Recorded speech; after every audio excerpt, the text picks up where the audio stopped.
tecnica e agonismo domenica 26 novembre all'Ippodromo di Bologna con il trotter Felsineo che è stato teatro del premio Due Torri trofeo Augusto Calzolari. Storica sfida sul miglio riservata a indigeni di 4 e 5 anni. Sentiamo le parole di Filippo Rocca che con Catrinella si è aggiudicato l'edizione 2023.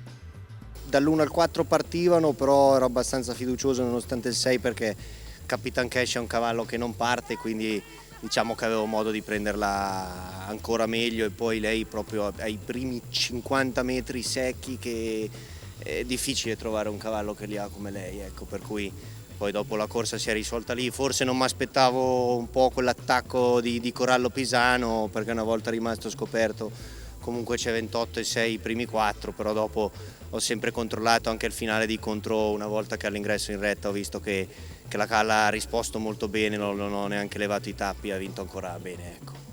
Lei è una cavalla che ormai nei suoi programmi ha quelle prove classiche, diciamo, di gruppo 3, i piani futuri?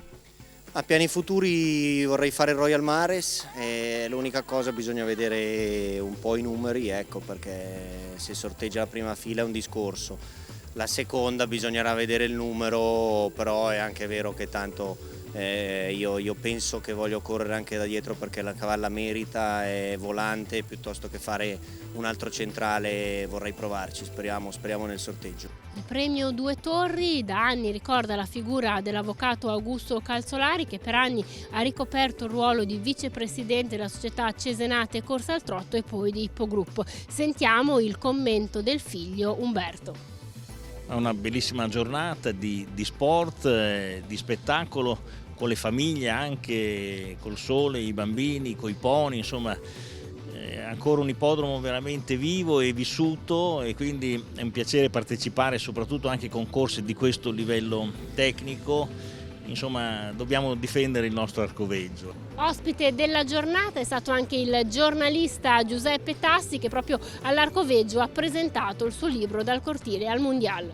Vedo che c'è un grosso sforzo da parte dell'ippodromo e dell'Arcoveggio di modificare un po' anche le presenze, di andare verso un pubblico anche familiare, cercare di ampliare i propri orizzonti. Io credo che portare la letteratura, portare i libri, portare un motivo culturale diverso può ampliare gli orizzonti, e questo aiuterà sicuramente, credo, anche ad arricchire il pubblico per l'ippodromo.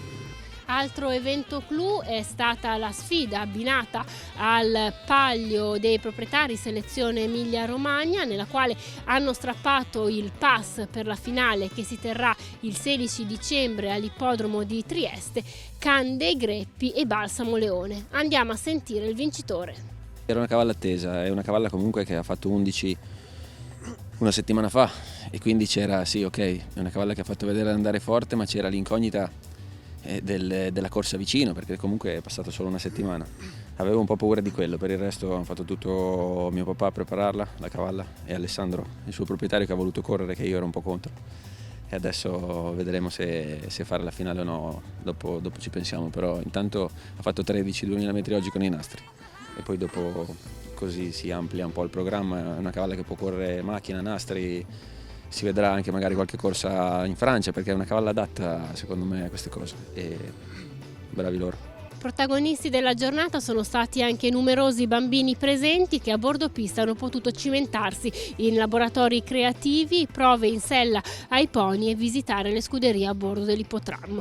Per quanto riguarda la giornata dedicata al premio Due Torri trofeo Augusto Calzolari è tutto, ma l'ippodromo di Bologna si sta preparando per un intenso mese di dicembre.